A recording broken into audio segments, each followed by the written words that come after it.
live on Facebook as well. There we go.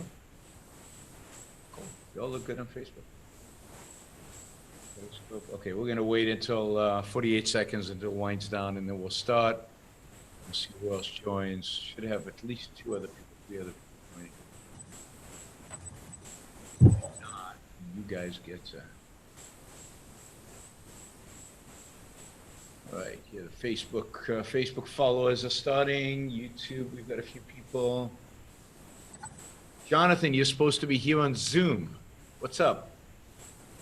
Jonathan's on Facebook. You're supposed to be on Zoom.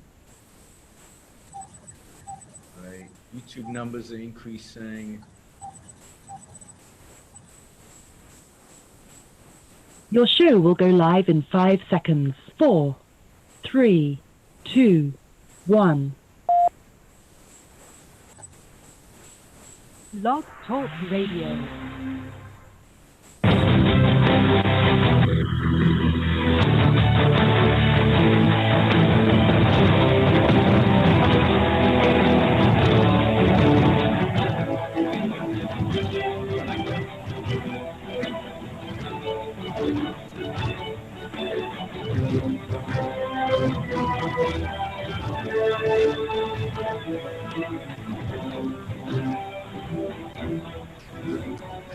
All right, hi everybody. Yeah, I have to mute them. Oh wait, hi everybody. Hi. Welcome to Yaron Brook show, and today is a special edition. We are doing our monthly live Q&A, and we're gonna do this in 3 stages. So they're gonna be 3 levels of engagement. We're gonna first give opportunity for those who have contributed to Patreon $100 or more a month towards the Yaron Brook show, and we're going to give them the first opportunity by video, if they so choose, to ask questions. Then we are going to open it up to anybody who's contributed over $25 a month, and they'll be able to call in, not by video, but they'll be able to call into the show and ask questions, and then we'll just open it up to everybody. And I'll answer questions both on the chats, from the chats, and from the video as well. So from Zoom. So I think those of you 25 and above should have a phone number that you can use to call into Zoom. And I think if you go to your Patreon account, there's a message there with this Jonathan. Late, but he arrived. You should find in your Patreon account a phone number that allows you to call in. Those of you who don't give $25 or more a month, well, you just should, because there are all these perks, including being able to participate in this Q&A and ask questions. All right. All right. Now, those of you who just want to ask random questions, need to wait. You'll be able to do so after I cover the stuff with my video guests and my audio, anybody who asks by audio, and then I'll take questions from from chats. The thing you have to do with the chat is put the question like in old bold or something, because otherwise it just disappears. It goes away. It's impossible to find. All right, so let's start. Questions. This is open forum. You can ask about anything. You can ask any question. If you, I guess you can unmute yourself. So just unmute yourself and jump in with a question. Somebody has to start. Sure. How about I'll go. Go ahead. Hey, so I guess top of mind is, do you have any comments about the changes at ARI this week? Oh yeah, that's a good question. So yeah, this week we announced that Tal Tzfani is going to take over the leadership at the Institute. It's going to be the CEO. Hey, Jonathan. Scruffy Jonathan Honing just joined. You're muted. You're muted, so we can't hear you. I'm going to turn this camera off. You're like listening on 3 different platforms, man. There we go. Okay, that's better. Now we can see you. That big smile. That's great. All right. Changes at ARI. So yes, we hired a new CEO. His name is Tal Tzfani. He is an Israeli immigrant to the United States. Came over with a startup of his. He's been a technology CEO. He's been a founder. He's been a marketing guy, sales guy, all in the technology space. He's run a learning platform company in Israel.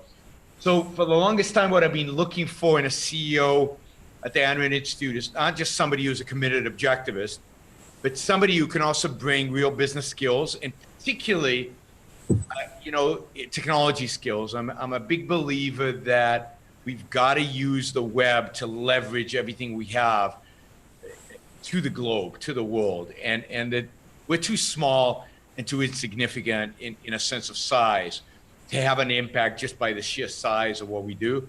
We have to figure out how to use technology to leverage that.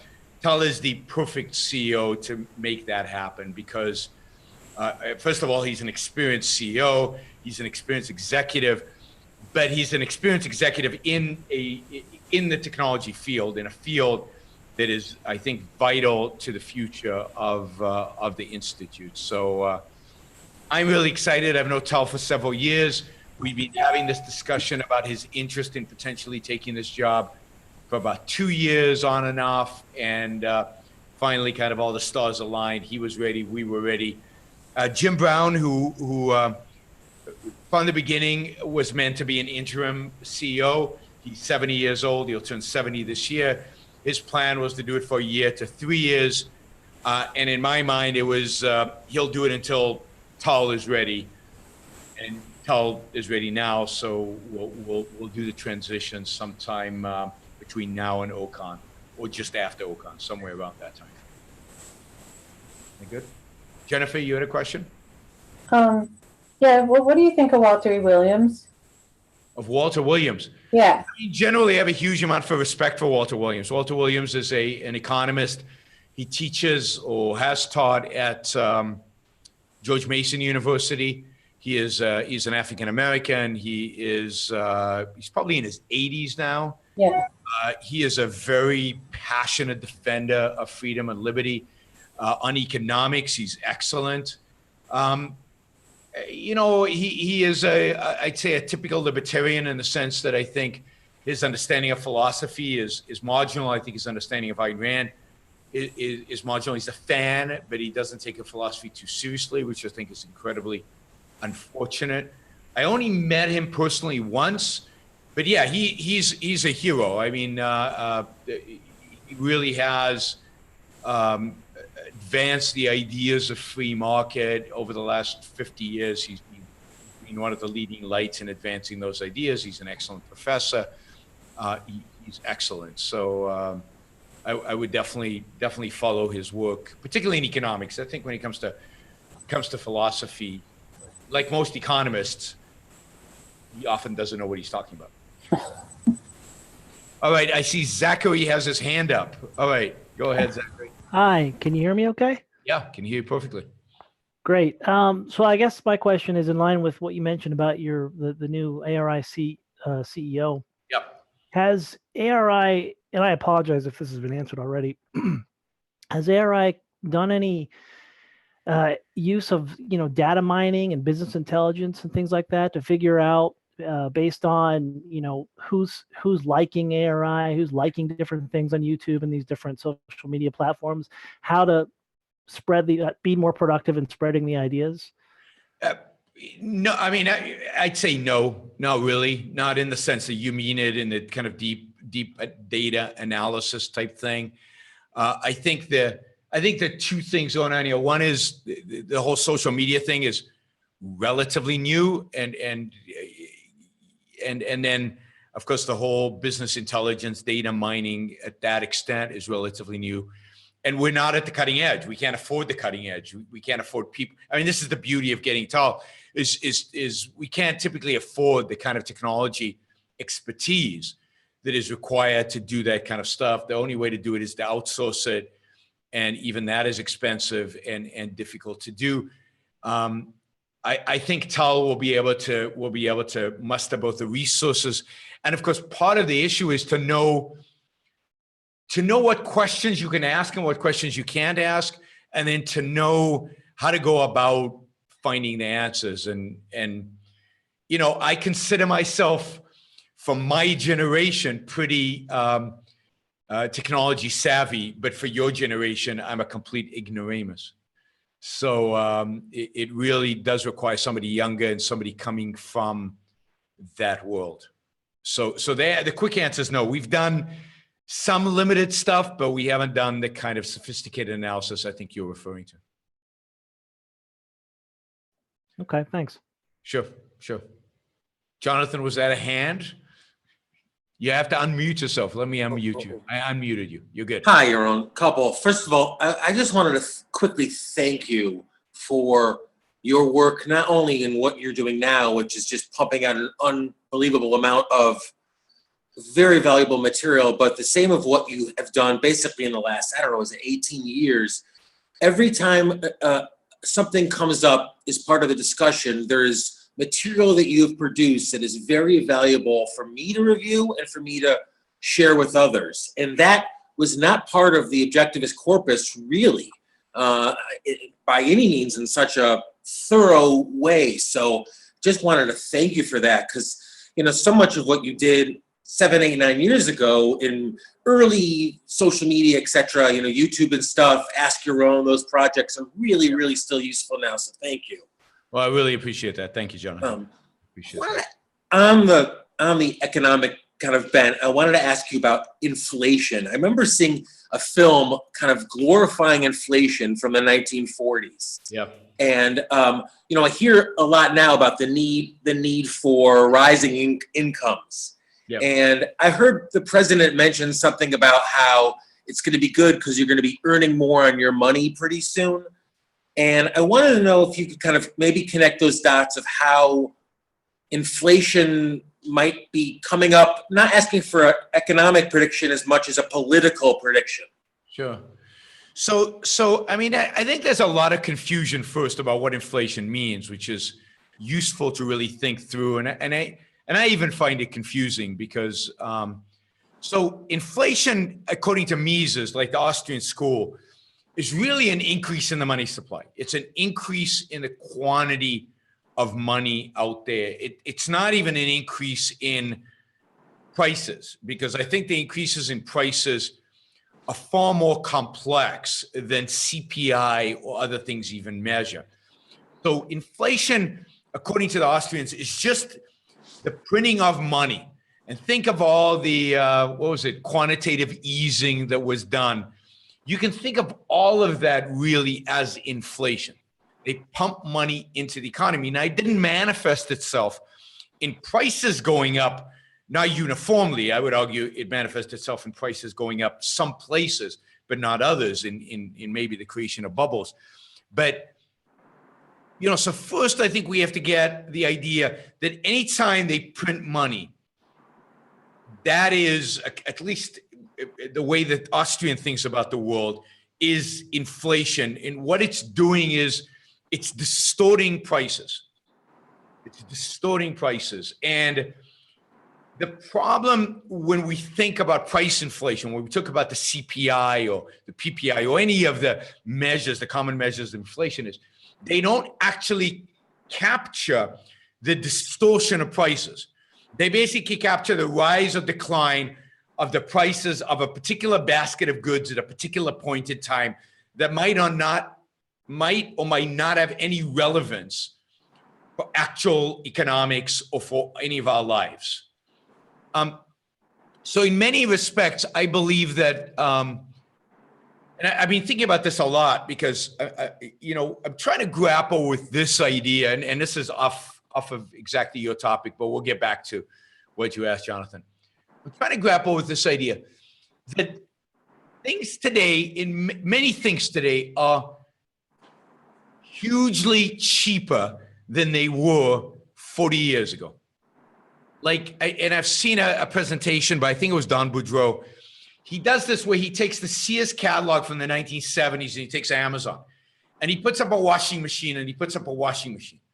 And the washing machine is not only cheaper in dollar terms today, but it's like 1,000 times better than it was back then.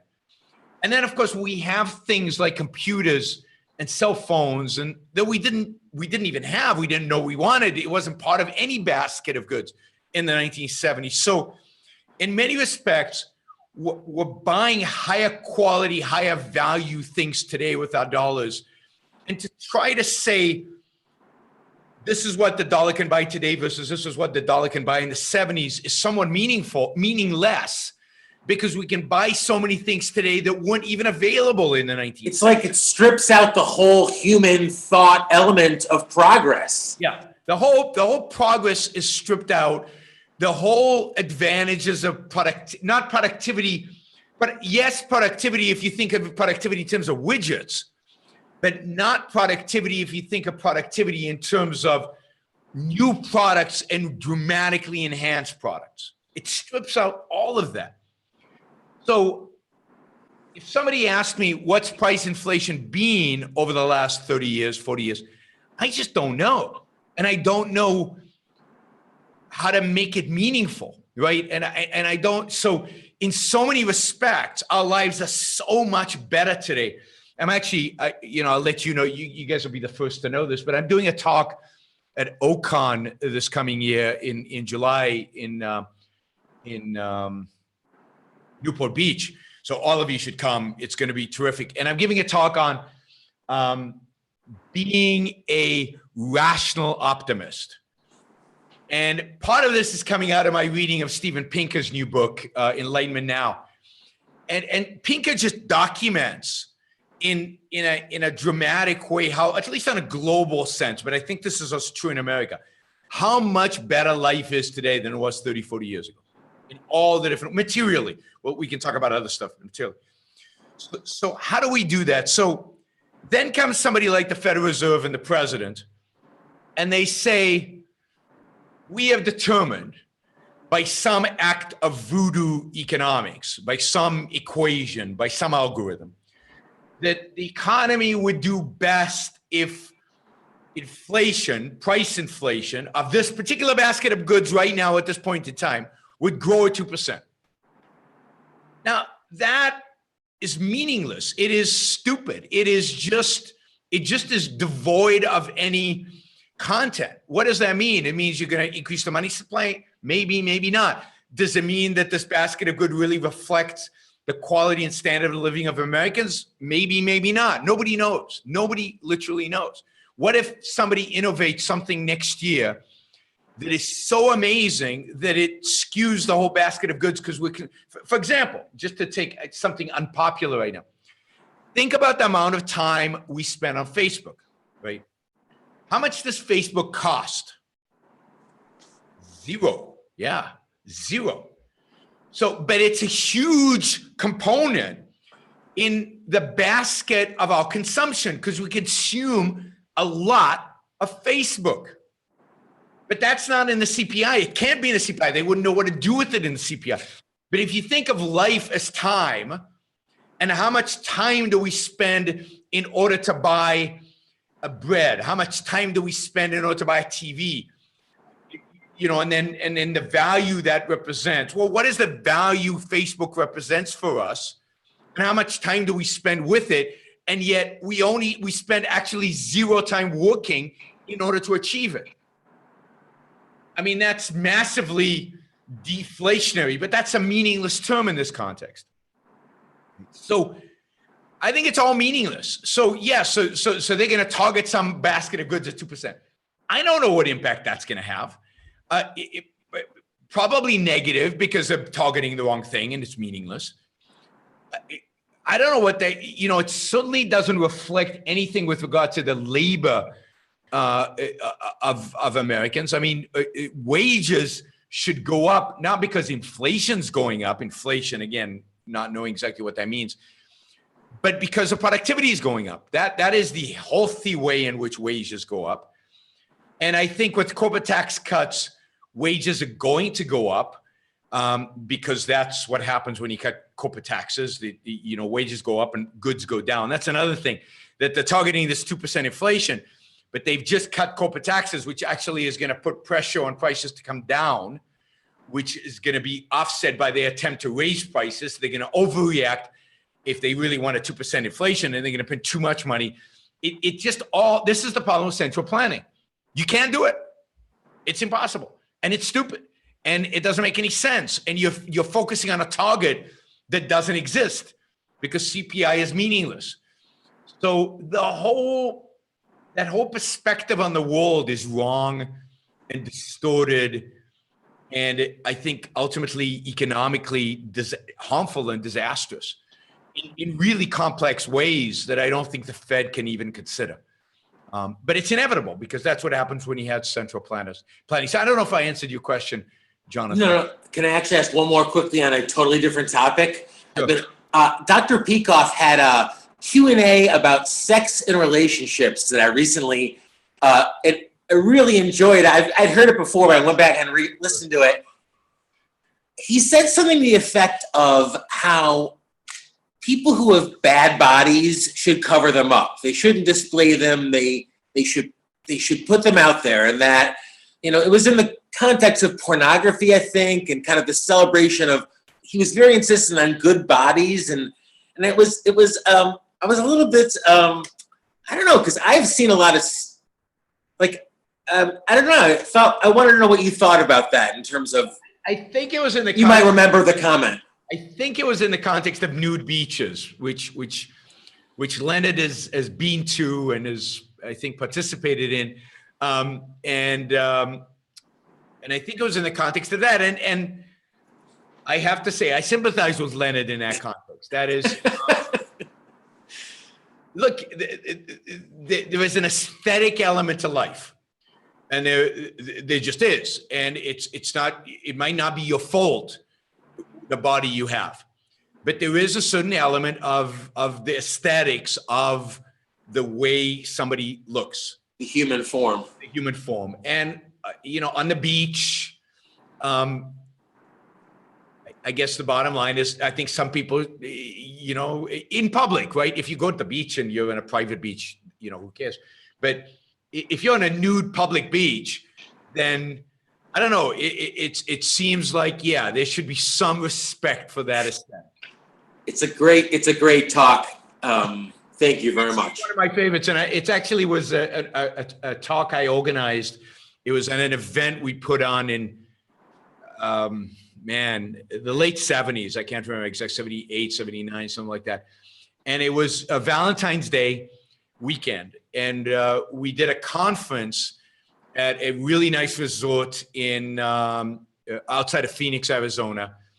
And we had the whole weekend was dedicated to talks about relationship and love and valuing. And I think and Leonard did the talk on sex. And we went to a nice restaurant. It was primarily couples, and it was a beautiful weekend. It was just a lot of fun. I think everybody who was there had a blast.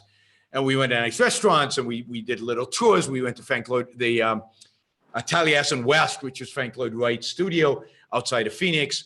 And Leonard gave that talk, and it was a funny talk. I've never seen him enjoy giving a talk more than that talk. It was obviously outside everybody's comfort zone. He said that once you are with someone sexually, you can't downgrade that. You can't downgrade a relationship, which I not thought about that much anymore.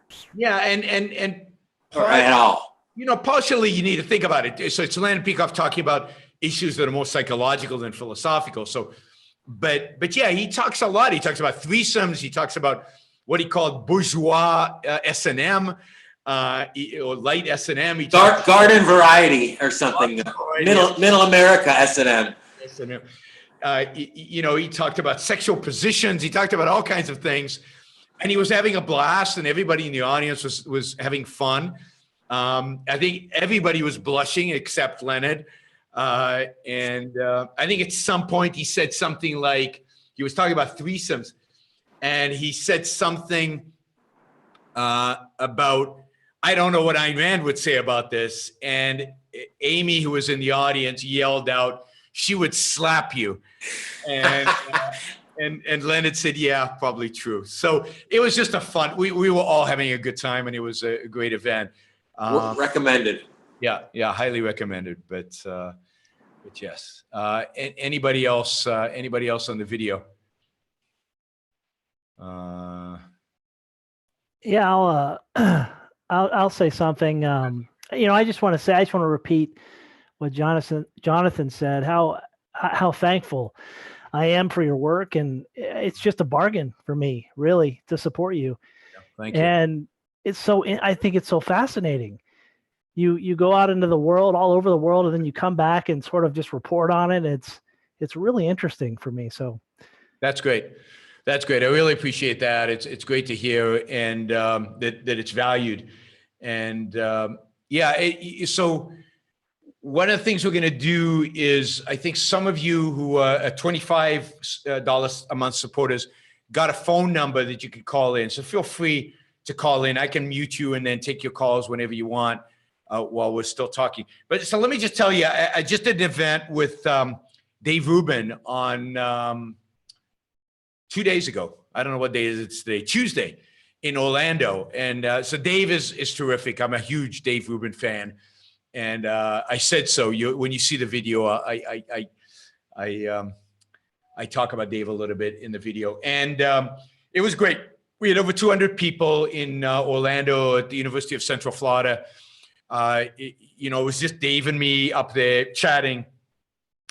He asked me questions, but the audience asked questions, and we kind of went back and forth quite a bit on a lot of issues, and it was really fun. So that video should go up, any minute now, any day now. I thought it was going to go up today, but it looks like it won't be up today, maybe tomorrow. Dave should be putting it up, and we're thinking of taking this on the road. The Dave and Yaron show could be a lot of fun and could attract some good attention. Dave is opening now for Jordan Peterson. So Jordan Peterson is renting theaters. He's getting hundreds, if not thousands, of people to pay big bucks to come and watch him. And Dave is doing a 10-minute comedy routine beforehand, and then Jordan Peterson is doing his thing, and then but we're talking about $100 tickets, $300 tickets to go see Jordan Peterson in New York.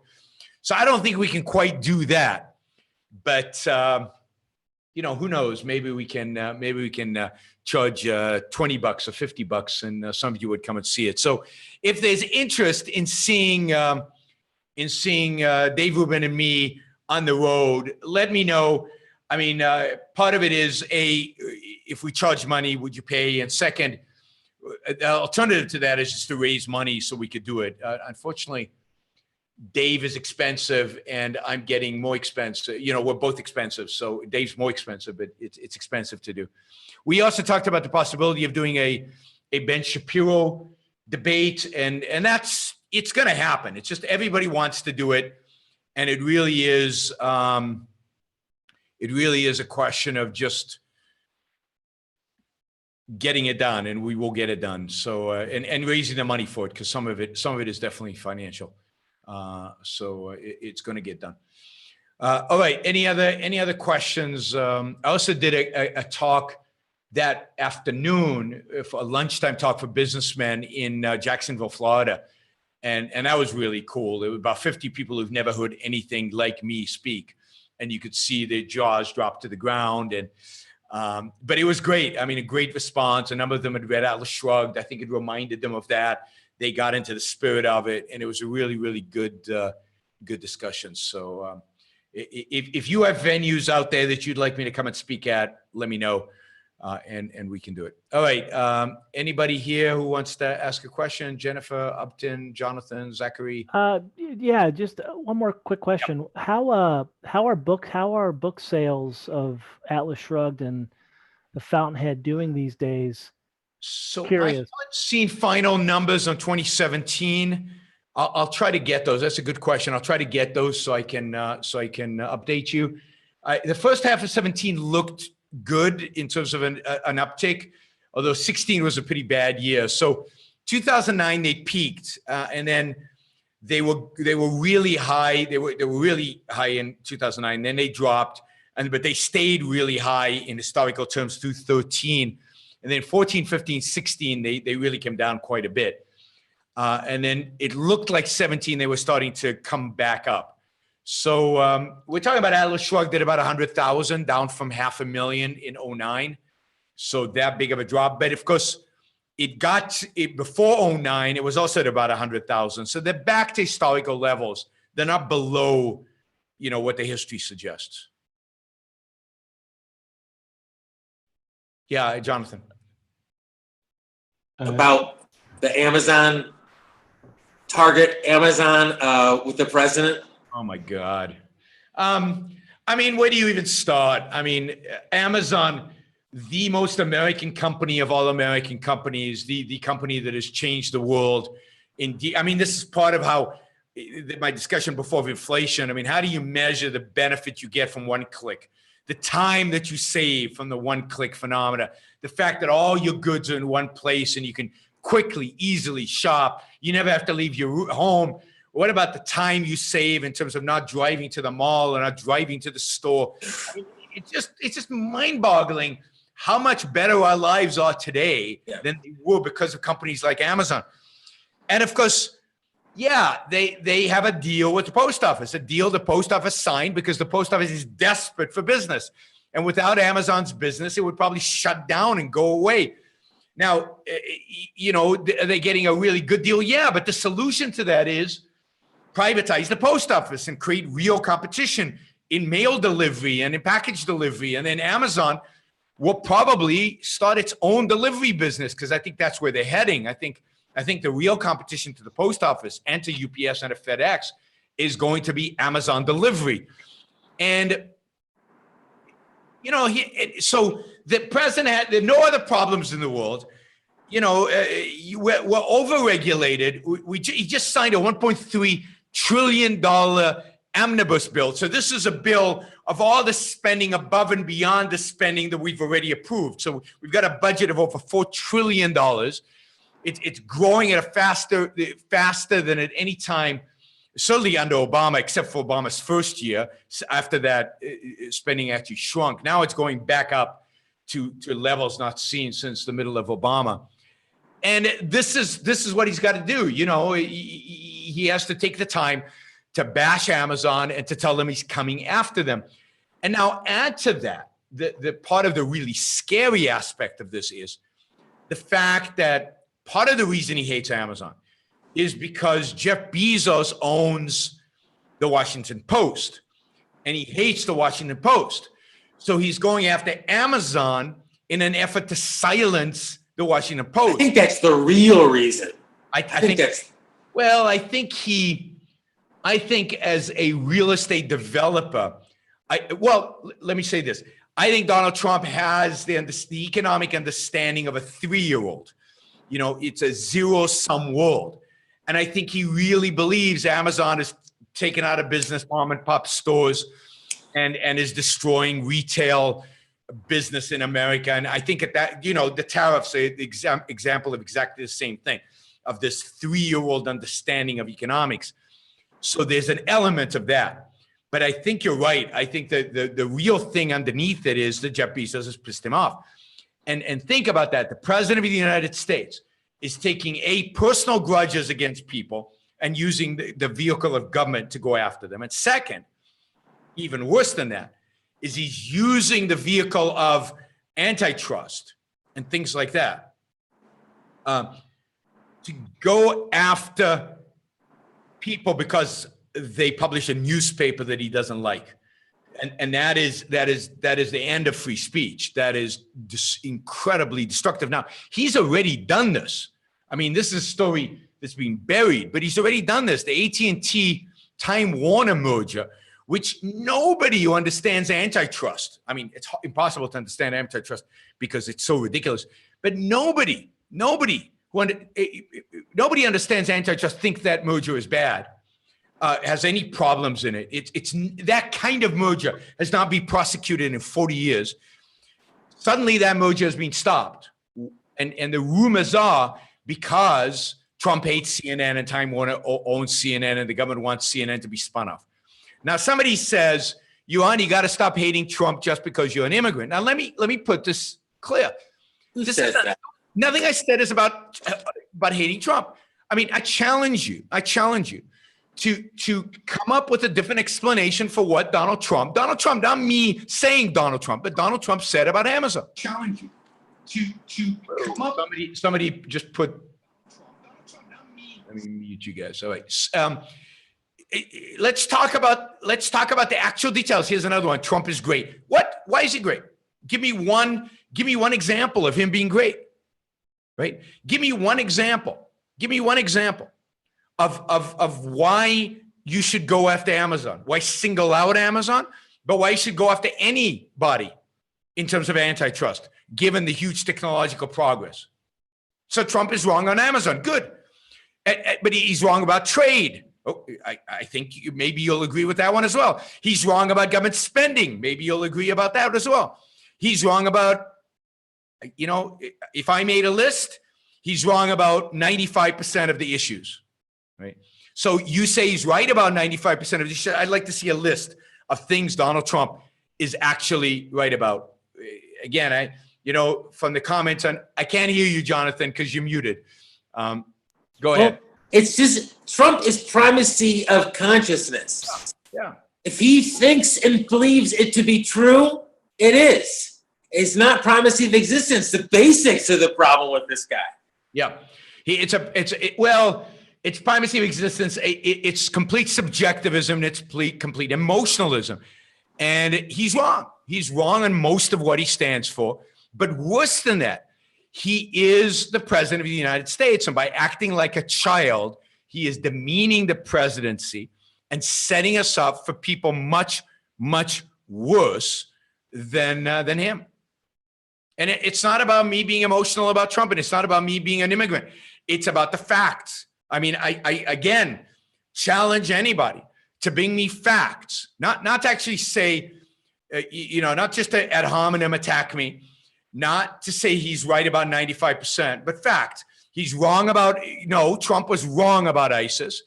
The tax cuts were insignificant given spending and given the kind of tax cuts that they actually did, not dropping the top marginal income tax rate at all, almost at all. North Korea has not backed down. It's just playing the same game it's played with every other president, pretending to back down, and in the meantime, further developing their nuclear program. And Iran hasn't backed down at all. It's done nothing. One fact to show me Iran has backed down. Quite the contrary.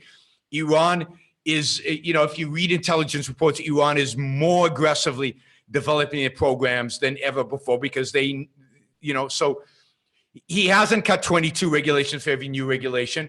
That is a number that he has made up. And if you actually look at the reality, I challenge you or anybody else to list 22 regulation. Iran is not boxed in because fact is the European Union is more friendly to Iran than ever. And Trump isn't leading as therefore the rest of the world is going to ignore Trump and do what they want. No, all of these examples you give, you are wrong on them. You're buying the rhetoric. You're buying you're buying his media. You're buying the false news coming out of the White House. All right, I think Abtin wanted to ask a question. Yeah. Yeah. So on a non-political topic here, is there a difference between taking an idea seriously and acting on it and having courage? So when I think about if I'm going to eat food or poison, there's no element of courage to me that goes into that decision. But I was speaking to someone at a conference last week who was talking about a startup that they wanted to launch, and they have patents in the area they want to go into. They have extensive research. They have a proof of concept, but they said they didn't have the courage to do it. And it struck me that it's not so much an issue of courage. Maybe they don't take their own ideas seriously. No, I think that definitely is an issue of courage. Not in everything, but in a lot of things. First of all, courage. You have to face your own. With courage, you have to face your own psychological demons. Whether, I'm trying to think of an example in terms of. Food is difficult because there's very little downside to not eating poison, right? But there is downside to starting a company and failing. So failure is real, right? and one needs courage to be able to face failure and admit that you could fail and ignore that or move forward in spite of that. So, and that I think takes courage. So it's recognizing that there are negative consequences and moving through those negative consequences. So recognizing that there are risks and rising above those risks. And those risks could be real in reality out there. And they could be psychological. So, you know, and overcoming psychological problems takes courage. I mean, because psychologically, there are risks as well when we do certain things. So,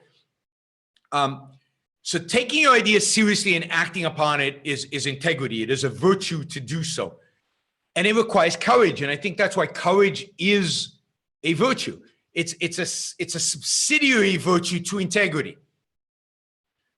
I think that's right. So it's a subsidiary virtue to integrity. It's part of this idea of taking your ideas seriously and acting on them. It's the idea that sometimes doing that requires you to stand up to people that it's hard to stand up to. It requires you sometimes to do things where there's a big downside. It requires you to do things that are uncomfortable. For example, you know, for a lot of people, psychologically, public speaking is difficult, right? But you need to do it sometimes, and it's necessary. And to do a startup, you have to present sometimes at conferences. It's so, and it takes courage to do it when you're afraid, right? Even if that fear is irrational, you have to recognize that it's there. The emotion exists, and you have to find a way to overcome that. And that overcoming it in the moment is courage. But it's part of, and it is a virtue, and it is part of, I think, the virtue of integrity. It really is living what you believe fully in the face of challenges, in the face of risks, in the face of discomfort. I see. And do you think there's an element of courage for people who are looking at objectivism and maybe come from a religious background or come from a family background, the alienation and everything that might potentially go with that? Is that the risk? Very much so. I think very much so. I think generally, not just from a religious background, I think anybody looking at objectivism needs courage. You're facing a philosophy that's different, new, is going to require you to rethink a lot of what you believe, whether religion or something else. So in this respect, courage is linked here with honesty. You have to be honest, and you have to have the courage to face reality, and to accept it, and again, there's a risk. The risk is that people will laugh at you, that people will reject you, that people won't be nice to you. The risk is that you won't know what's true or not for a long time because you'll be struggling with new ideas, and it's hard. You right? might have to judge yourself. Ideas and new ideas. What's that? And you might have to judge yourself harshly. You might have to judge your past actions harshly, and you might have to reject a lot of what you've done in the past and a lot of people you know in the past. So no, I think courage is definitely a virtue. I don't think it rises to the other 7 virtues, but I think in a sense it's a subcategory of particularly integrity in terms of virtue. That's a good question. All right, Jennifer. Yes. Do you know how tribalism is so common? And some people say that it's a throwback to old days when it was dangerous to be thrown out of the group or whatever. Do you think there's any validity to that at all? I mean, so I'm still thinking about it. So I don't have a definitive answer to that because it's obviously I'm thinking a lot about the whole issue of evolutionary psychology and all of that, because that's where it comes from. It comes from this idea that evolution programmed us to be part of a tribe, and now we're being kicked out, and it's hard, and we're returning to the tribe, and that's how we evolved. So we've got genes that encourage that. Now, you can't have genes for ideas, but let me rephrase the whole question, because this is a sense in which I think there's something there. At the perceptual level, if you're, and I'm going to mute you because there's a little bit of background noise. At the perceptual level, when we don't think, when we don't engage our minds, and let's be real here. Thinking and engaging your mind, using your reason requires effort. It's not easy. It even requires courage, because you might have to face facts that you don't want to face. So using reason is an achievement. It's a real achievement. We're not programmed. We're not programmed to use our reason. It's not what we do automatically. We have to engage. This is what free will is about. We have to turn the switch on. We have to make an effort to keep it on. We have to not evade, which requires looking and thinking and observing and constantly being engaged with reality and the facts around us and being willing to challenge our beliefs and constantly think. So if you take thinking as the achievement, I would say the default that unfortunately for most of human history, most people did most of the time is live on the perceptual level, is not think, just act, just in the world. Think at the very minimal level that's required for basic human survival. It's what, and Ayn Rand called this the perceptual level mentality. And then a few people did the thinking and everybody else followed them. So think about tribal society as primarily consisting of second-handed people who follow a few people who innovate once in a while, who discover weapons or discover how to do strategy or how to hunt, who think, who maybe say, hey, we should really move.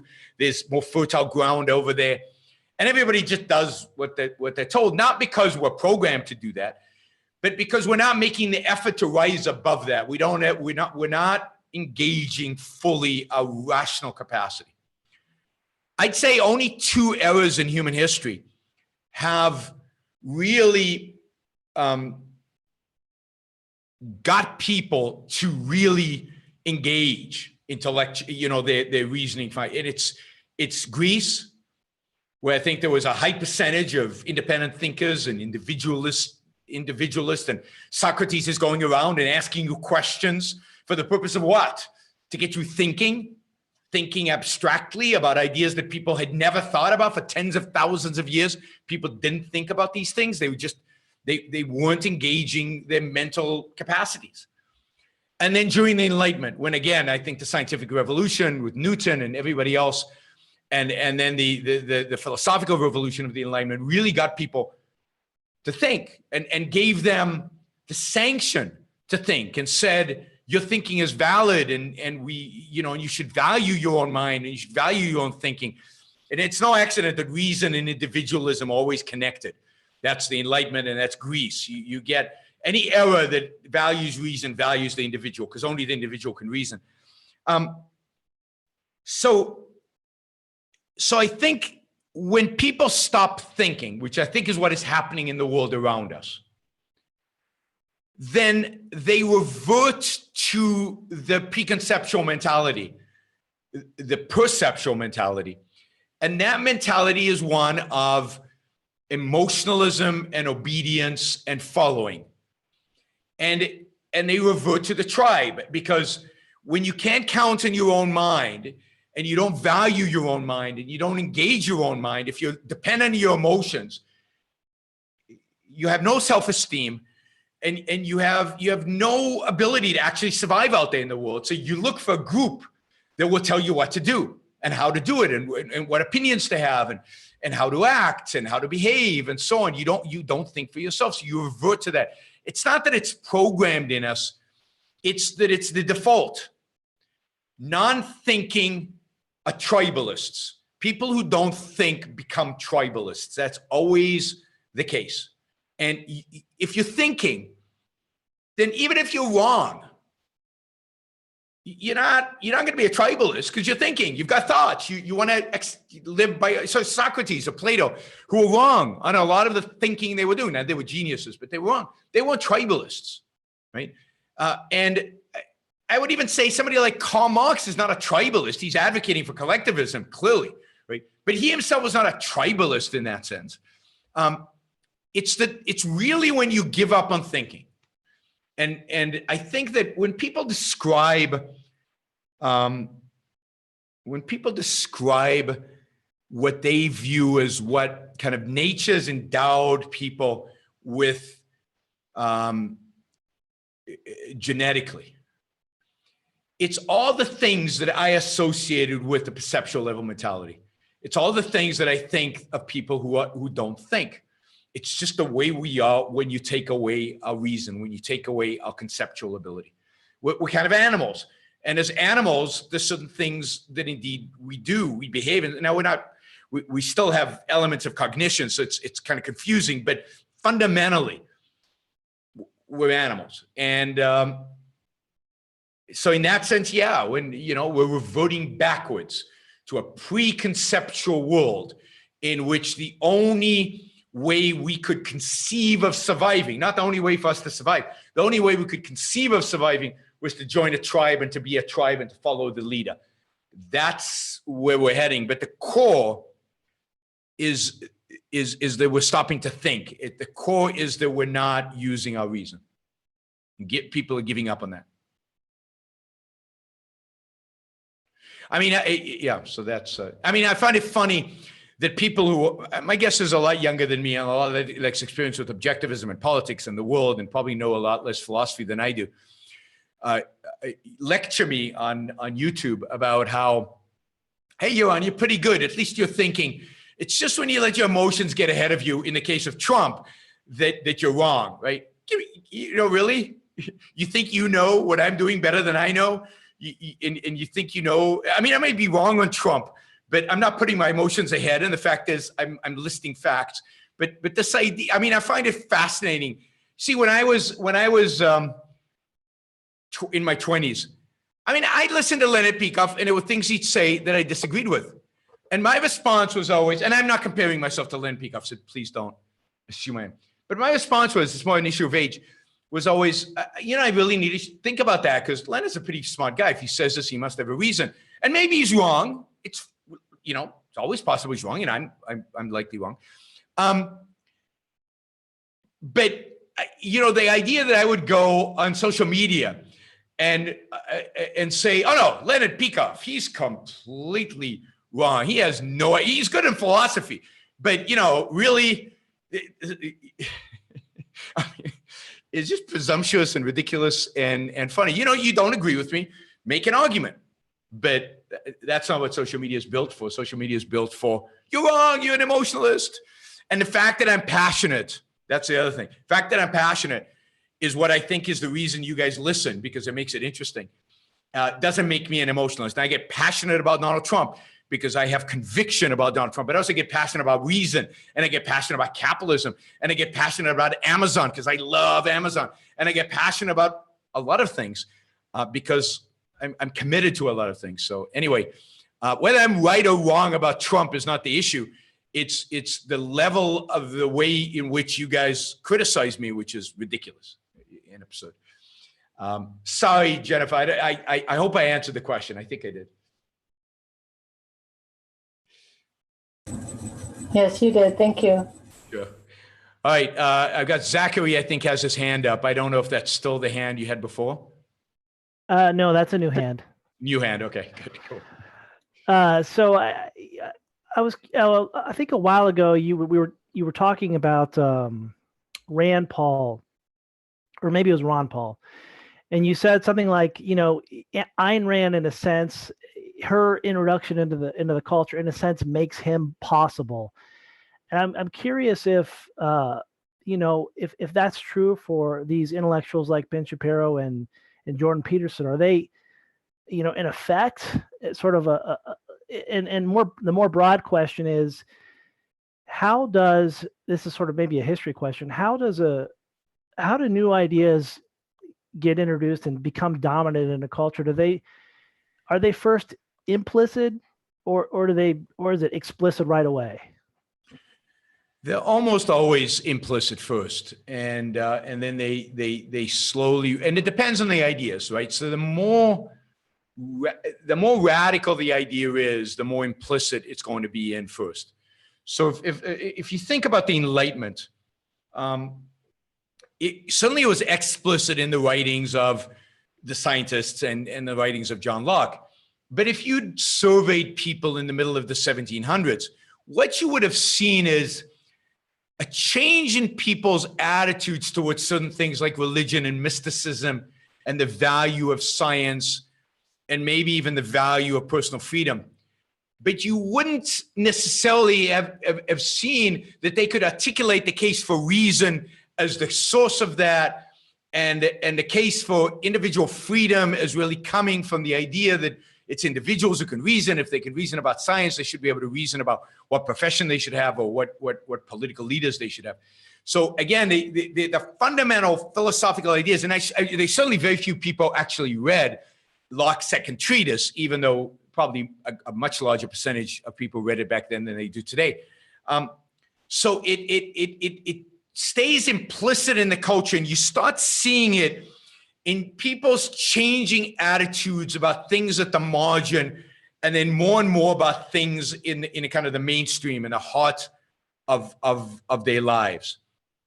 And you know, and then over time, then you get, hopefully what you get is you get intellectual giants who understand the ideas in depth now, and who can then manifest those ideas in reality in a new way.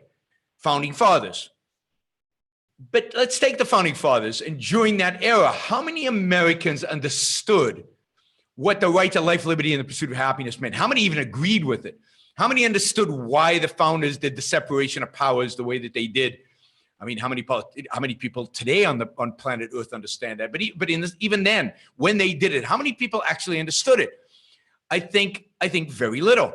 And yet the founding fathers articulated this, and there was a spirit in the people of individualism. There was a can-do spirit. There was a spirit that said, we want freedom. It wasn't we want freedom because we believe in reason. It was we want freedom because that was the spirit of the Enlightenment. There was an anti-religiosity, but again, it was implicit, because if you were an atheist, God, I mean, they would come down like, it was really difficult to be an atheist in those days. I mean, it still is. But so I think it's always implicit in the culture. And I think always, because at the end of the day, even in the objectivist world, one day in the future, most people won't know objectivism. It'll just be the values that they pursue. It'll just be the world in which they live.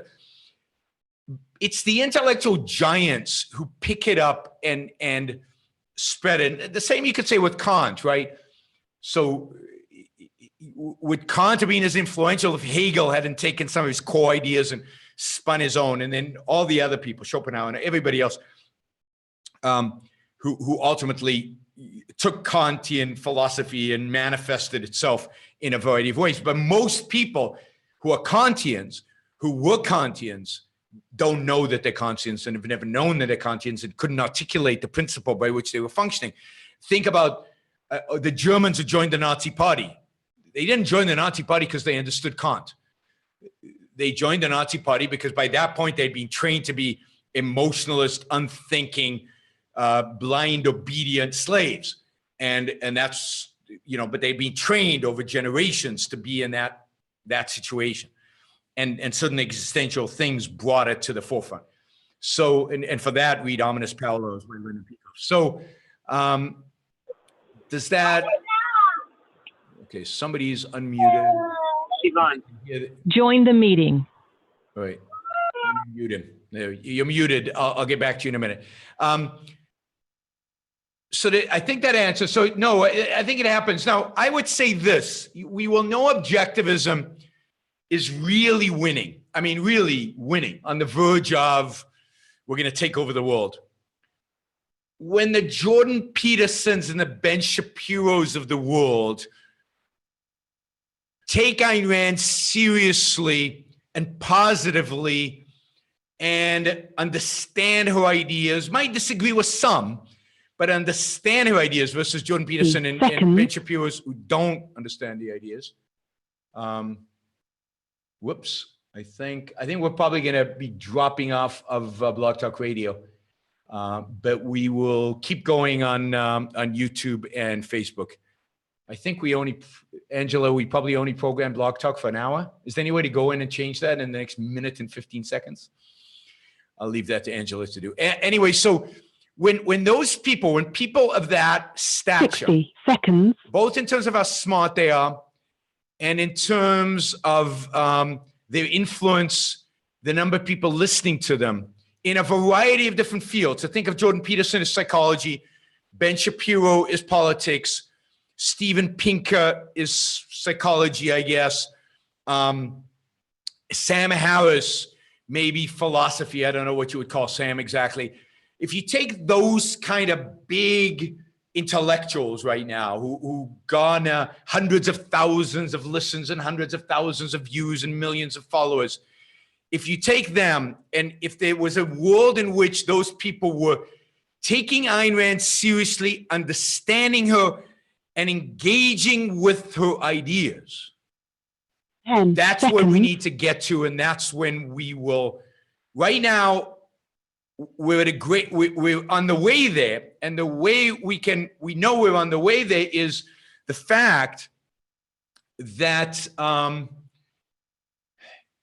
they know her.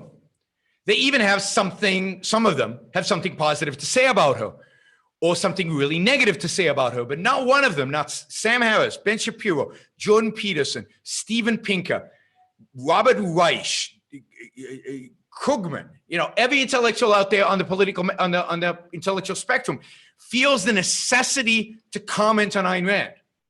Now, that's not where I'd like us to be. I'd like us to be where they respect her and they take our ideas seriously and they're actually engaged in a serious discussion about our ideas. But you're not going to get there without them slamming her first. And I hope that the next generation or 2 generations from now, whenever that happens to be, of that intellectual class now is fully engaged with Ayn Rand. And then when that happens, we win because our ideas are true and right and good. So, that progression has to happen. I don't know if you wanted to ask a follow-up, Zachary. No, that's a great answer. Well, I guess I was thinking of like, if you went up to Michelangelo and said, "Hey, I'm a fully rational person. I love your art." I mean, in his time, right? And said, "I'm an atheist," obviously. Yeah. I think he would.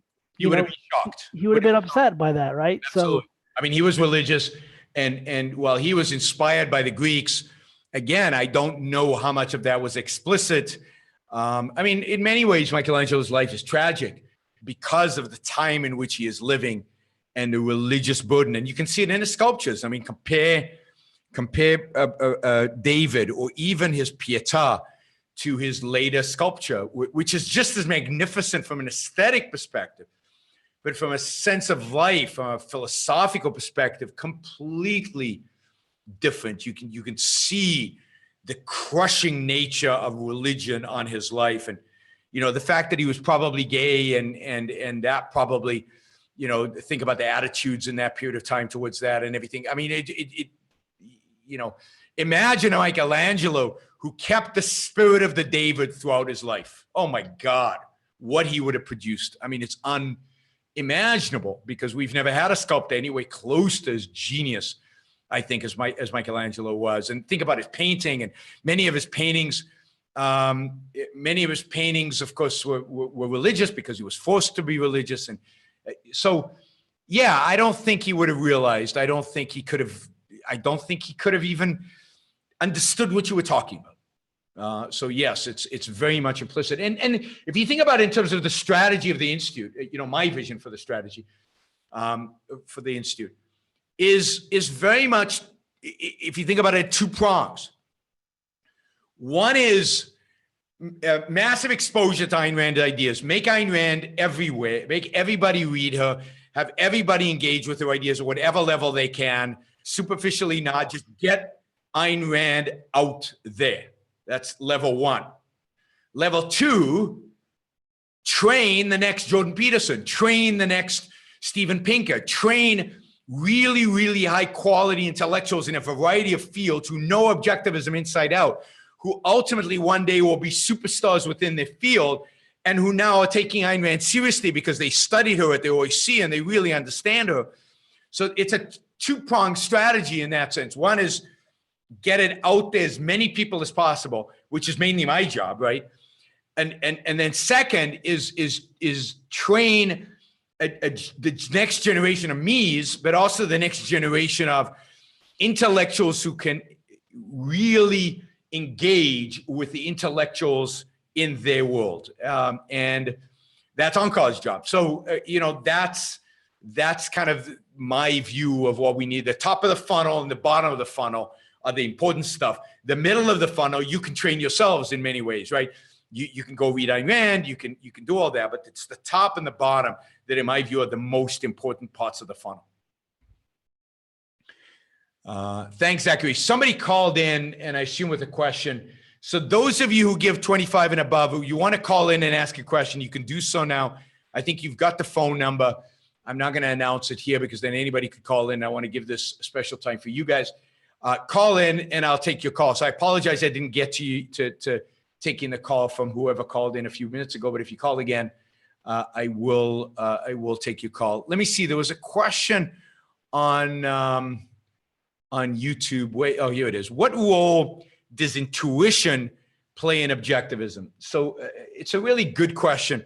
And it really depends on what you mean by intuition. And I think all our concepts here are very confused. Instinct, intuition, thinking, emotion.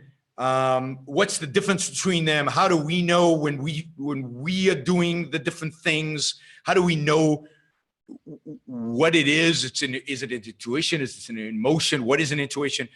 So I think a lot of work still needs to be done to define these things. One of my big issues with evolutionary biology is I don't think they have clear-cut definitions and therefore understanding of these different things that are going on inside of us, things that sometimes feel like they feel similar or they seem similar. So let's think about intuition. Intuition could mean a number of different things. There's a behavioral economist. His name is Coleman. I think I'm pronouncing that right. He's an Israeli by the name of Coleman. I forget his co-author's name. And they talk about something called fast thinking and slow thinking. Fast thinking is when you become an expert in something. So you're so good at it that you don't have to think twice, you know the answer. Think about when you drive. Think about the first time when you drove. The first time when you drove, you looked everywhere. I drove on a manual shift. Yeah, there's the book. Jonathan has the book. It's Thinking Fast and Slow. Thank you, by Daniel Kahneman. So think about driving. You first time you do it very slowly. You're thinking about it. You're looking around. Is that car coming at you? Is it driving fast? You're literally thinking those thoughts, right? And I drove a stick shift. So you're thinking, should I be in first gear? No, I should be in second gear. This is how you do the clutch. And oh my God, you need to do it slowly. No, don't do it too fast. And then at some point, as you do it more and more and more, I now don't think when I drive. I mean, as scary as that sounds, right? Because it's fast, right? It's so fast, I don't have to do it. It's become like an intuition, right? It's the fast thinking. If you're a violinist and you've practiced Beethoven's sonata, for 10,000 hours, then next time you play Beethoven's sonata, you're not thinking about what the next note is. You don't even have to read it. You don't have to look. You just play and and it looks like magic because how does he know? And he doesn't think. And how does he know how to use the bow? Well, because he's practiced, right? And yes, the same as playing jazz, the same as playing tennis, the same as everything. And it's even true of some intellectual pursuits. So, and this is why I think it's funny, some of the criticism on YouTube, right? I think I'm pretty good and pretty fast because I've had a lot of practice at evaluating politicians. I've been doing it for, 40 years. And I've been wrong many times, and I've learned from my mistakes, and I've fallen down, and I've had car accidents, and I've done all these things, and I've learned. And now I'm pretty good at it. And now that doesn't believe you should take my word on faith. God forbid you do that. But it means you should have a little bit of respect for somebody who's had some experience. I'm not going to call out somebody who playing a wrong note of Beethoven when they were a world-class expert at that. And they practiced it a lot. I might say, hey, I've never heard it played quite that way. Maybe let's look at the notes and see. And I would show some respect in criticizing. I still might criticize, but I would show some respect. And that's what all I'm asking, I guess, from some of you. But that's a little bit too much to ask for this generation. So if intuition means that fast, intuitive knowledge, and it's knowledge because you've done the thinking, you've done the practice, you've integrated it. It's fully a part of you. It's not something separate. It's a part of you. It's a part of your mind. You've done all the integration, and really most of the work here is integration. Then, I think one of the examples given, not by Coleman, but by, I forget the guy's name, the guy who wrote Tipping Point. What's his name? Somebody in the chat will remind me in a second. The guy, geez, I can see his face, but I can't remember his name. Anyway, he gives the example of somebody who's an expert on art fraud can look at a painting without examining anything. He can say, that's a fake. And you ask him, how do you know? He says, I'm not sure. Because he's not sure, because his mind is so practiced in integrating so many, Malcolm Gladwell, thank you, Malcolm Gladwell. His mind is so fast at integrating so many things so quickly. He's practiced, he's done the integration. He gets it. It's there. Now, if you mean that is intuition, then yeah. I'm not sure that's the right word, and I'm not sure what the right word is. I'm not sure what the right concept is. But then there is such a thing as, I don't know, just an emotion. And it's not some consequence of thinking that you've done. You can't, so for example, you look at the painting and you say it's a fraud. And somebody says, how do you know? And you say, I don't know. And I don't have any idea how to figure that out. Then it's bullshit. Then your intuition is meaningless. So if it's based on knowledge, if it's based on integration, if it's based on this idea of fast thinking, then you should be able to retrace the steps.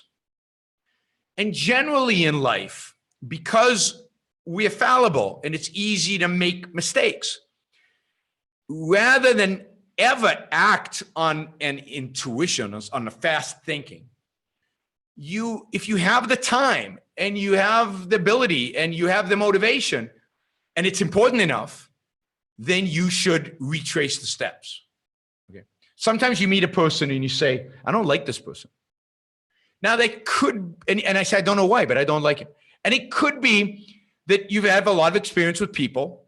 You've lived a long life. You've integrated your experiences with people. You've identified characteristics that you don't like, that are bad, that lead, that people who ultimately behave in bad ways. And that's all automatized. And now you get it. It's just there. It's automatized, right? So it's automated. Somebody on YouTube says it's not intuition, it's automation. Yeah, I think all of these concepts need greater clarity. And maybe Ayn Rand already has the greater clarity there, but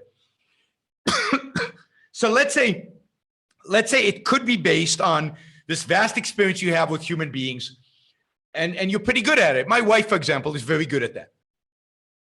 But even then, particularly if it's somebody who's important, I don't know, they're considering investing in your business, or there's somebody that you're going to have a relationship. They're your boss, they're an employee, they're a coworker, something like that.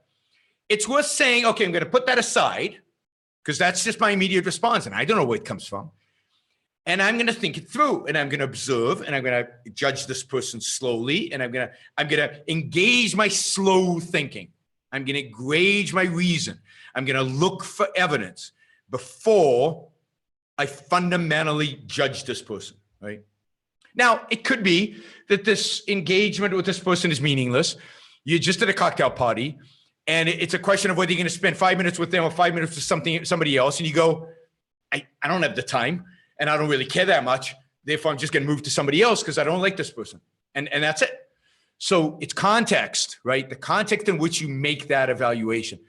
So that's the sense in which we're an amazing, amazing being, right? A computer is truly amazing, right? It's not a computer, but our minds, our consciousness is truly an amazing thing. And we can automatize all this stuff, all these ideas, habits, actions, expertise, thinking, integration. And we need to respect that, but we also need to know when it should be in its place. We need to retain context. Now, note that people who believe in one of two things. People who believe in religion strongly believe in intuition because they believe the truth is revealed, not discovered.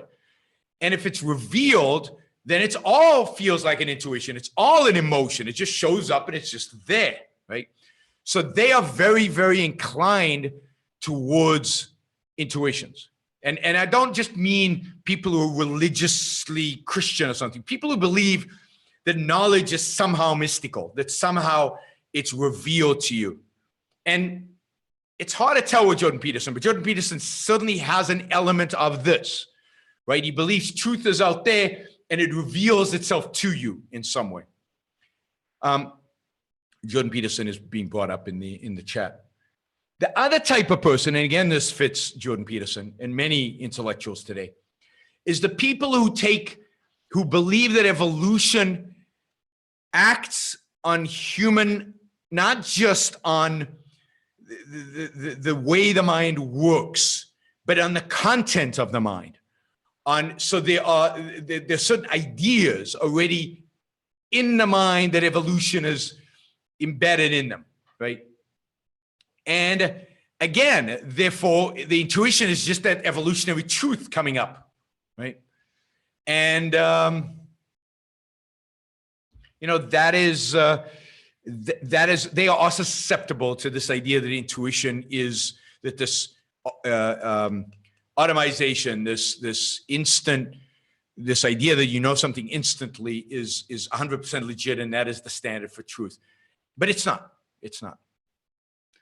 All right. I think Uptin has his hand up. Go ahead. Boy, okay, that was a heavy one. That was really good. So on, it was true. Yeah, jumping topics. Philosophers on Facebook needs to give me a thumbs up or something, so otherwise I'll lose all my confidence here. Yeah, go ahead. So jumping topics, in the Wall Street Journal a couple days ago, I saw an article about Venezuela and one of the opposition leaders there saying that they should dollarize their economy. In a country like that with so much going on, is that a meaningful reform? It would be fantastic. It would be fantastic because first of all, it would take a huge amount of power away from politicians. So it would basically take the printing press away from the politicians and all the incentives and all the distortions and all the things that they can do with the printing presses. It would take that away from them. So I think it would be definitely. I mean, economies that have done that have benefited very quickly from it, even if they haven't fixed anything else, because the distortive nature of a central bank and playing with money is so huge. So for example, when Zimbabwe stopped printing money and basically didn't dollarize the economy, they basically let any currency but their own become the currency of the economy. So they're the South African rand, the dollar, anything. Now the economy didn't become great, but it improved significantly from the days where the Zimbabwe government was controlling the currency. The same happened years ago in Ecuador, and Ecuador is still on the dollar. Ecuador, basically, you go to Ecuador, there's no currency. The only currency is the dollars. And now, the only downside to dollar is you're at the whim of the U.S. Federal Reserve. But the U.S. Federal Reserve, as bad as it is like a million times better than these local central banks that are just completely corrupt and insane. So yes, I think there's definitely value to doing that. You had a follow-up? No, that was great. Thank you. The hand went up again. All right. Okay, so we've got a few minutes. If anybody on, let's see, on Facebook or on YouTube wants to ask a question, just put it like in all caps or underline it or bold it or do something to make it, so I can see that you're asking a question. Okay, Yaron, what do you think about the new season of Billions? I haven't seen it yet, and don't say anything, please, because I want to see it. I love and hate Billions because it has some great elements to it, and it has some horrible elements to it. I mean, the biggest flaw in Billions is it takes completely seriously the perspective that the only way hedge funds make money is by cheating and by insider trading, and that's just so. It basically says the hedge funds are bad guys. And the district attorney in the Southern District of New York is a bad guy. The whole system's corrupt. Everybody's a bad guy. And that's just wrong. The hedge funds are great guys. They're incredible. They're productive. And if you don't believe me, read my book, my new book on finance. It is the district. I love the show because of the way it shows the district attorney of the Southern District of New York, who historically has been one of the great villains of capitalism. So I love the way they portray him as an evil bastard. All right, Yaron, do you have any future debates scheduled? I have a big debate scheduled, Intelligence Squared debate, which is the biggest debate company in the world. They put on debates all over the world, but it is in Argentina. So to come and see the debate, you're gonna have to fly to Buenos Aires. It is next week. We're debating inequality, and it's 2 versus 2. On my side, I've got an economist who's affiliated with Cato, but an Argentinian. And then I've got 2 Argentinians on the other side, lefties, and it's going to be terrific. I'm sure it'll be videotaped. So I'm sure we'll be able to see it after the fact. But hey, come down to Argentina. We're going to have lots of events down there. It's going to be a blast. So any plans to visit Australia? No, nobody invites me in Australia. You see, I go where I'm invited and where the dollars are. So you have to both invite me and pay me. And if you invite me and pay me, then I come. So nobody's invited me or offered to pay me in Australia. I'm sure if I came to Australia, we could arrange a lot of talks, but nothing planned right now. I mean, basically I'm swamped right now. So Australia, we'd have to talk about 2019, but I'm open. I love Australia. I love that part of the world. Yaron, do you still watch Silicon Valley? I think so. I think I'm caught up. I've watched all of them. I think. I like it. I like the first 2 seasons the best, but I think it's funny. I think it's real. I think it's clever. I identify some of the archetypes that are there with people that I actually know from Silicon Valley, including some of the really rich guys, are very much like the characters there. So yeah, I mean, I'm a big fan of the series Silicon Valley. All right, is Atlas Shrugged being remade into a mini TV series? There is talk about that. I don't know where it stands. If I find out any new information, I will let you know. Okay, somebody is being an idiot. Ayn Rand was not a flat earther, so give it a rest. That's stupid. Yaron, when will you make Puerto Rico into Hong Kong? When should we move there? I mean, one of the reasons to move here is to help me make it into Hong Kong. So move now. But it really, moving here really depends on the kind of business you're in. Like Jonathan should move tomorrow because, it's a no-brainer, because he's paying taxes, unbelievable rates of taxes right now in Illinois. And in Puerto Rico, his tax rate would drop to 3%. So Jonathan and I are going to have a conversation about this because he should be here. Plus, I want him as my neighbor. We'd have a blast. It would be so much fun. I don't know. I gave a talk about how to make Puerto Rico into Hong Kong. I know the governor knows about the talk, but he hasn't called me. So I'm a little disappointed. I expected a call. I expected to be invited to the governor's mansion. So I'm waiting for the call. I don't know. I mean, certainly I would love to be in a position to help make Puerto Rico into Hong Kong. And I think I know how to do it. And I think it's doable. And I think it can be done in a fairly short period of time. But it needs significant support here. And I think after my talk, I had that support. The question now is, how do you leverage that? How do you get people really excited?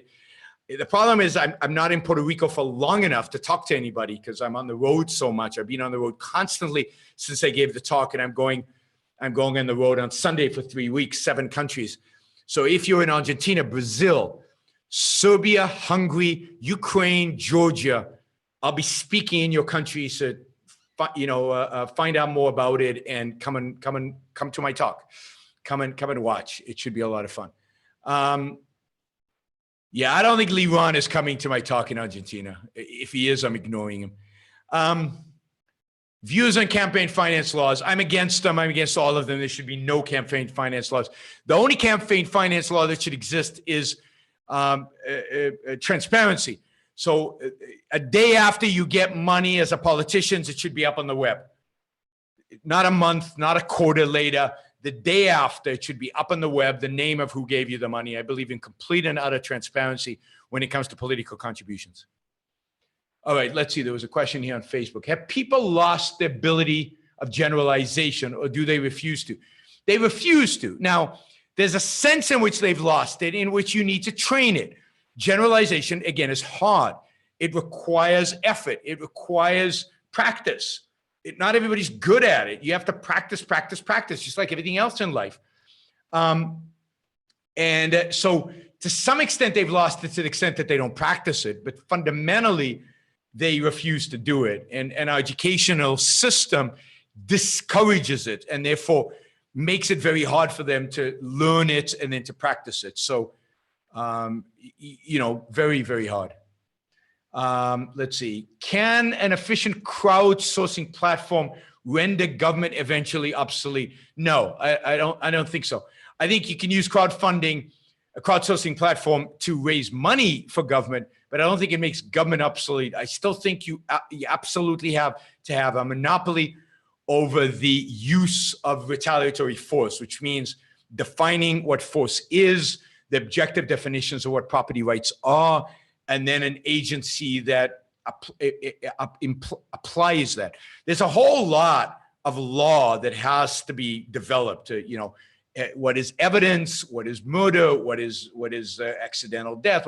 There are tons, there are millions of legitimate laws that cannot be created in a competitive legal environment, if you will. There have to be philosophers of law that actually develop this. Yaron, what do you think about Theresa May? Wimp, no ideas, unoriginal, pathetic. Do you watch Suits? No, I don't. I think I watched 1 or 2 episodes and got bored. I have a question. If you get, do you believe it would be better or worse to produce an Atlas Shrugged film that is faithful adaptation of the novel without changing things to make them seem more modern? I don't think the issue is modernity. I think the issue is you can't make a movie adaptation of Atlas Shrugged that is a good movie if you don't change the story. Now, I know this is blasphemy to some of you, but if it's a 2-hour movie, some of the characters have to go. You might have to do Atlas Shrugged without Francisco, right? Because I think Dagny, Reardon, and Galt are essential. Everybody else you can get rid of, right? Or you could choose to get rid of some of them. So you really have to make tough choices about how to make it. Now, I think that's true even of a TV series. It's very difficult to keep everybody in it unless it's a very long TV adaptation. I'm against term limits. Look at California. California has term limits, and it's not helped. Are you going to be in Berkeley? I'd love to be at Berkeley if they invite me. Maybe the Republican group there can invite me, or Turning Point, to somebody. Whoever invited Ben Shapiro, invited, I'd love to go to Berkeley. I'd go to any university that invited me. When will Ayn Rand's new bio come out? I wish I knew. Hopefully soon.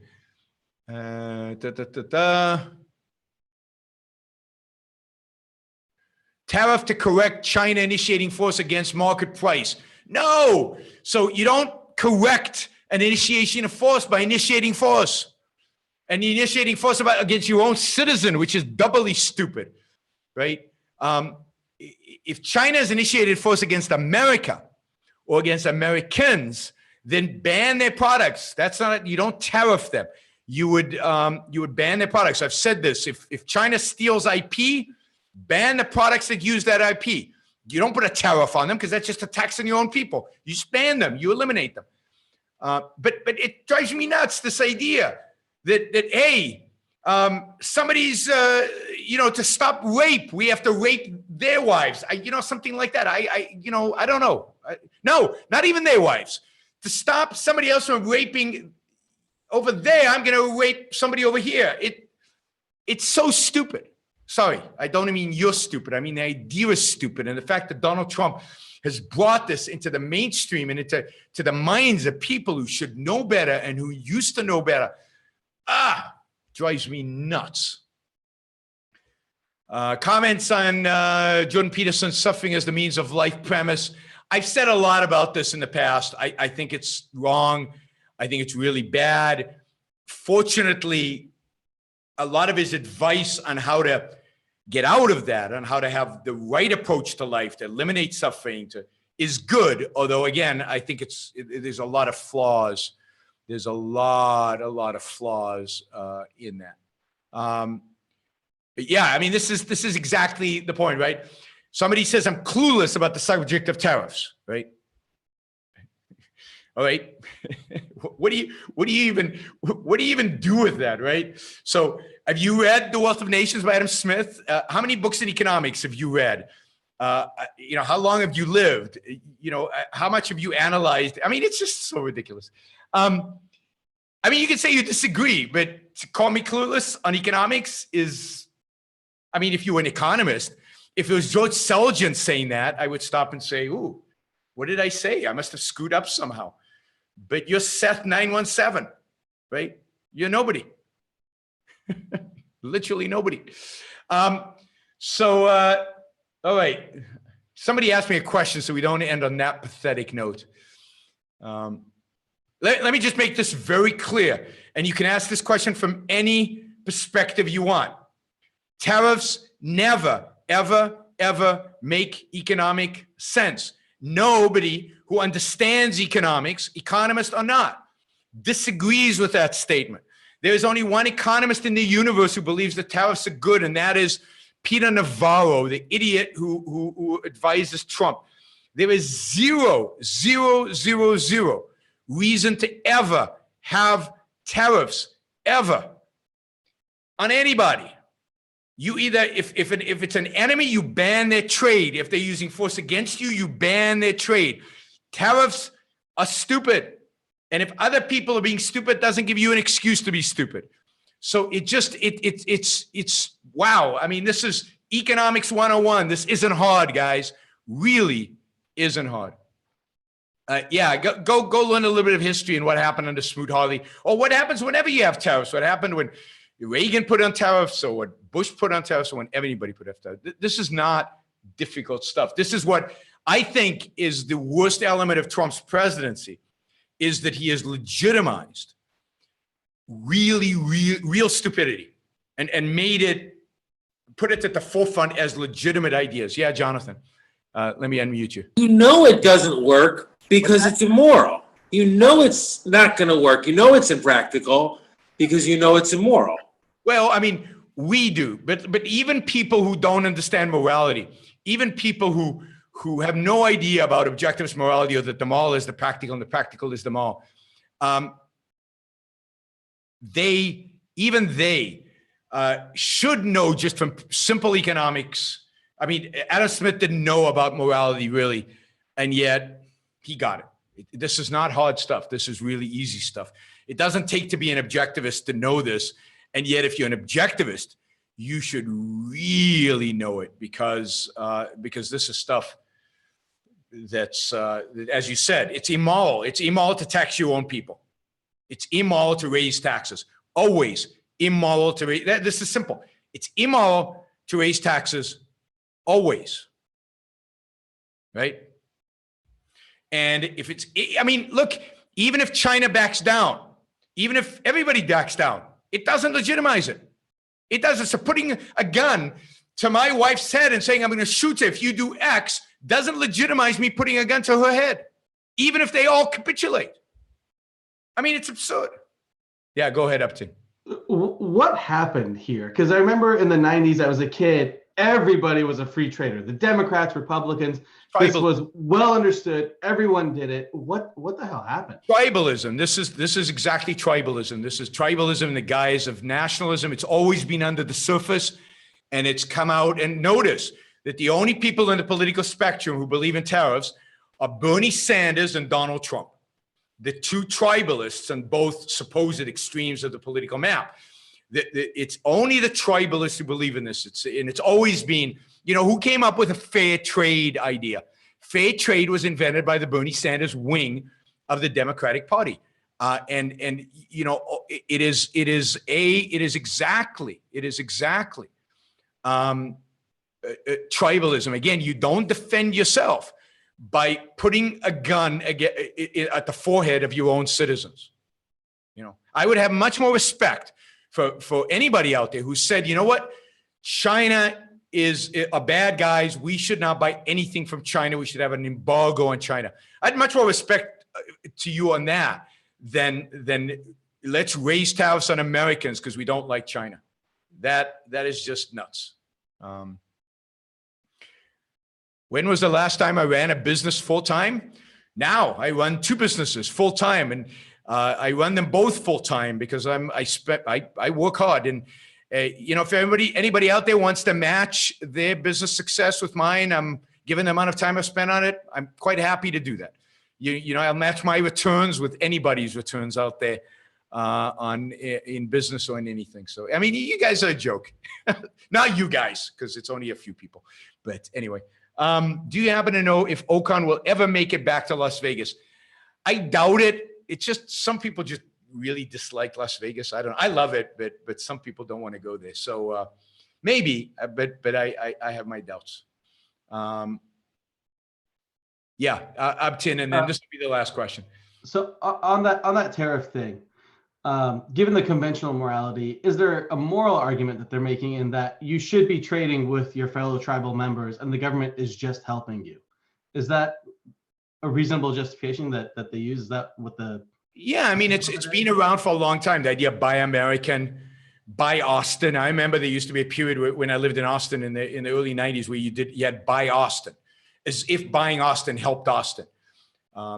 Jason asked, I think context matters here. No, a nation may need to develop some industries so as not to be dependent on others who would cut out. Yeah, I mean, you can imagine a national security issue, but that's not, again, there's no national security here, and there are other solutions other than tariffs for national security purposes. There's very few national security needs like this.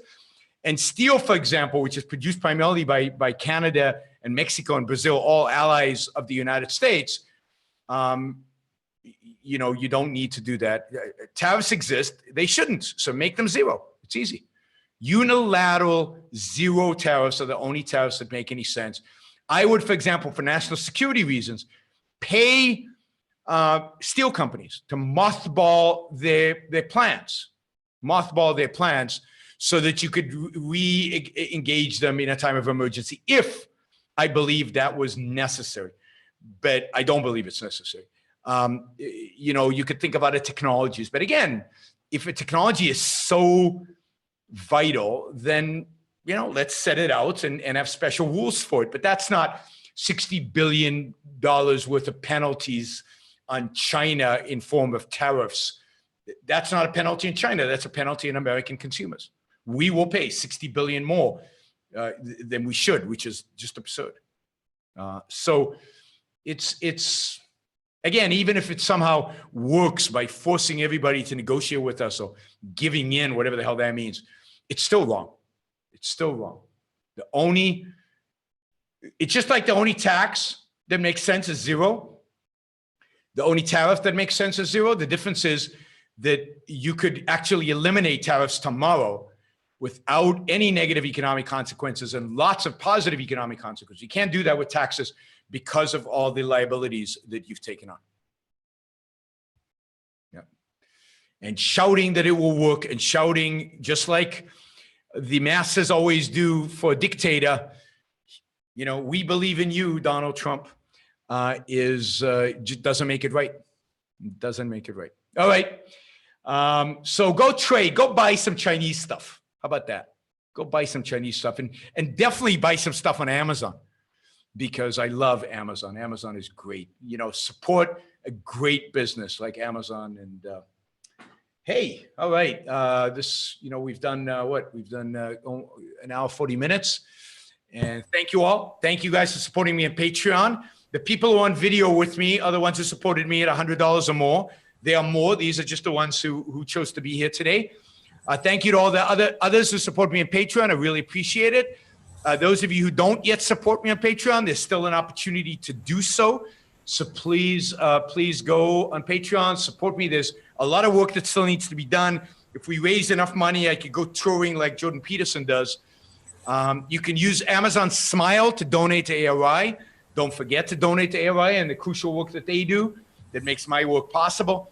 But Patreon, you can also contribute on PayPal, paypal.me/Yaron Brook Show. And of course, subscribe to my channel on YouTube. There's 100 people right now watching this on YouTube. Go subscribe. Make sure you're a subscriber. I'd appreciate that. Thanks, everybody. Have a great night.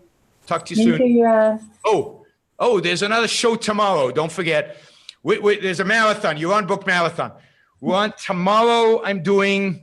Tomorrow's going to be fun. Tomorrow, I'm taking on Ben Shapiro. I'm commenting on his comment on my comment on his statement about objectivism. That's tomorrow. Then I'm going to take on Robert Reich's interpretation of Ayn Rand.